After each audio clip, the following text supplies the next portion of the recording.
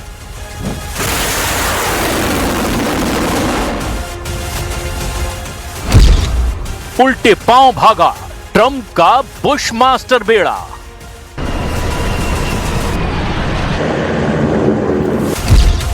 Armada को Iran ने दिया मृत्युदंड।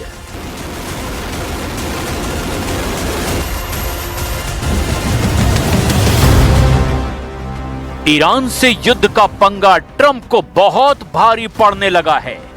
सुपर पावर के सॉलिड दोस्त टूटने लगे हैं। एक के बाद एक ट्रंप को झटका लग रहा है। मुस्लिम वर्ल्ड में अमेरिका को सबक सिखाने का यह सबसे सही मौका माना जा रहा है, क्योंकि ट्रंप खुद युद्ध के ट्रैप में जाकर फंसे हैं। ईरान को जंगी हथियारों से घेरने वाले अमेरिका को अब जान बचाना मुश्किल लगने लगा है। ईरान अमेरिका के हमले से पहले ही तहलका मचाना शुरू कर चुका है।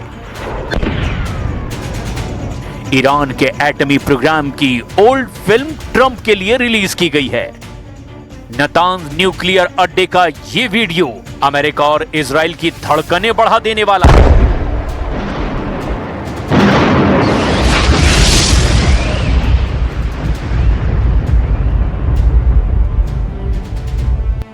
वीडियो में खामनेई की परमाणु पावर का ट्रेलर है। वीडियो में ईरान के विस्फोटक मिसाइलों का भंडार है। वीडियो में ईरान की मिसाइलों के हमले से मचने वाली तबाही दिखाई गई है।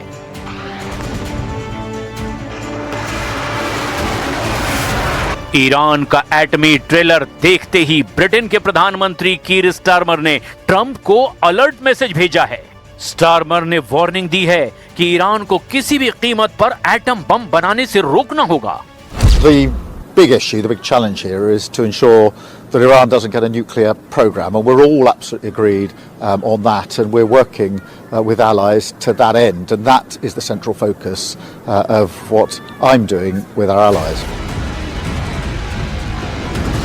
ईरान ने फुल फोर्स एक्टिव कर दी है। ईरान के फाइटर ड्रोन लॉन्च पैड पर हैं, इसीलिए ऐसे धमाकों से ट्रंप के जंगी बेड़े दहल सकते हैं। मिसाइलों की ऐसी बौछार से सुपर पावर के आर्माडा समुद्र में दफन हो सकते हैं। ईरान तो कह रहा है कि उंगली ट्रिगर पर है। सुप्रीम लीडर का सिर्फ इशारा मिलने भर का इंतजार है। वहीं अमेरिका के विदेश मंत्री ने धमकी दी कि ट्रंप के पास ईरान से मिल रहे चैलेंज का जवाब देने का पूरा हक है। On the other hand, if we tell them we don't want to see drones from Iran, as an example, pointed at the United States or threatening our forces or our presence in the region or our allies' presence in the region, and they refuse to comply with that, the president does reserve the option in self-defense to eliminate that threat. America ने 2 जंगी बेड़े भेजकर Iran को भड़काया है। America ने 2 armada दिखाकर Iran को उकसाया है। शुरुआत ट्रंप की तरफ से हुई है, इसीलिए ईरान ने अमेरिका को 19 जख्म देने की तैयारी कर ली है। सुपर पावर की मिलिट्री पावर का गुरूर तोड़ डालने वाला प्लान बिल्कुल रेडी है। अली खामनेई के सलाहकार अली शामखानी ने धमकी देते हुए कहा कि ट्रंप ने लिमिटेड स्ट्राइक का भ्रम पाल रखा है, लेकिन किसी भी ओर से और किसी भी लेवल पर हमला हुआ तो ऐसा जवाब दिया जाएगा जिसकी कल्पना भी अमेरिका ने कभी नहीं की होगी।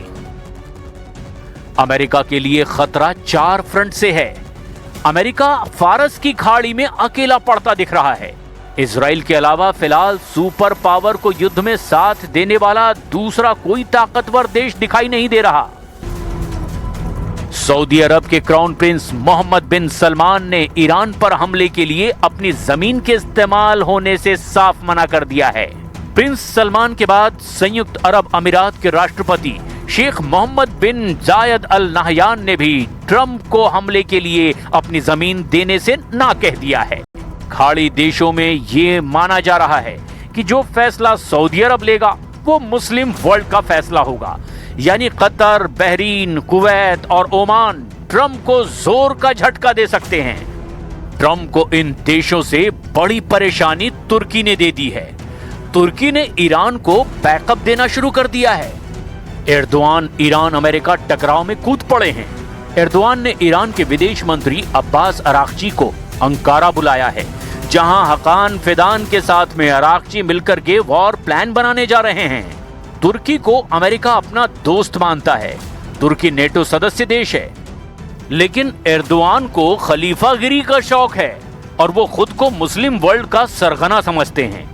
इससे भी ज्यादा बड़ी बात तो ये है कि एर्दोआन इजराइल को सबसे बड़ा दुश्मन मानते हैं और इसी वजह से वो ट्रंप को डबल गेम करने का सिग्नल दे रहे हैं। तुर्की ने ऐलान कर दिया है कि वो अमेरिका ईरान युद्ध में अपने बॉर्डर सील कर देगा। तुर्की ने बॉर्डर पर इमरजेंसी प्लान बना लिया है। अमेरिका ने ईरान पर हमला शुरू किया तो तुर्की बॉर्डर सील करके ईरान की मदद करेगा।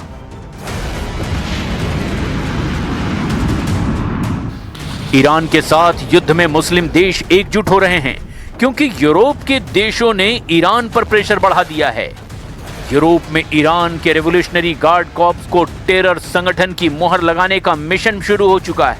फ्रांस ने कहा है कि वो सेना को आतंकी संगठन की लिस्ट में डालने का समर्थन करेगा। Courage inouï des Iraniennes, des Iraniens qui ont été la cible de ces violences ne peut rester vain. C'est la raison pour laquelle nous prendrons aujourd'hui des sanctions européennes à l'encontre des responsables de cette répression. Membres du gouvernement, procureurs. NATO और Europe Iran के विरोध में हैं, लेकिन युद्ध में America के साथ होंगे इसकी गारंटी नहीं है। ट्रंप ने जब से अफगानिस्तान युद्ध में नेटो सेना की आलोचना की है, इसके आसार बढ़ गए हैं। हाल ही में ट्रंप ने कहा था कि नेटो फोर्स ने अफगानिस्तान युद्ध में कोई मदद नहीं की और इतना ही नहीं, नेटो सेना ने फ्रंट लाइन पर कभी आगे जाकर युद्ध में साथ भी नहीं दिया। ट्रंप के इसी बयान से यूरोपीय देश सदमे में हैं। You know, they'll say they sent some troops to Afghanistan or this or that, and they did. They stayed a little back, a little off the front lines, but we've been very good to Europe and to many other countries. Trump का ये बयान America को भारी पड़ रहा है। America के सबसे बड़े समर्थक देश भड़के हुए हैं, जबकि ईरान का ग्रुप एकजुट दिखाई दे रहा है। ईरान ने ट्रंप पर डबल अटैक का प्लान बनाया है। ईरान स्ट्रेट ऑफ हॉर्मुज को बंद कर सकता है। जिस गलियारे का गैप एक जगह करीब 33 किलोमीटर रह जाता है, वहां ईरान समुद्री सुरंग या फिर मिसाइल हमलों से जहाजों को रोक सकता है। और ऐसा इसीलिए मुमकिन है क्योंकि ईरान के पास 4000 से ज्यादा छोटी मिसाइल बोट हैं। सुपर पावर को समुद्री रूट में फंसाकर ईरान तड़पाने वाला है, लेकिन इससे ज्यादा और भयानक हमला वहां हो सकता है जिसके बारे में ट्रंप ने कभी सोचा भी नहीं। ईरान के तेवर बता रहे हैं कि वो ना अब इजराइल को बर्दाश्त करेगा और ना ही ईरान को। खाड़ी देशों में अमेरिका के अड्डे ईरान के टारगेट पर आ चुके हैं।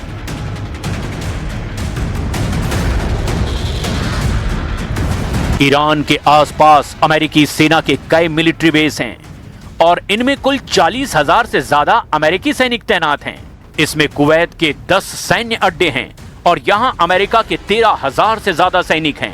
बहरीन में अमेरिका ने 12 अड्डे बनाए हैं और यहां उसके 3,700 से ज्यादा फौजी तैनात हैं। सऊदी अरब में अमेरिका के 10 मिलिट्री बेस हैं, यहां 3,000 अमेरिकी सैनिक तैनात हैं। ओमान में अमेरिका के 6 अड्डे हैं, यहां उसके 600 सैनिक तैनात हैं।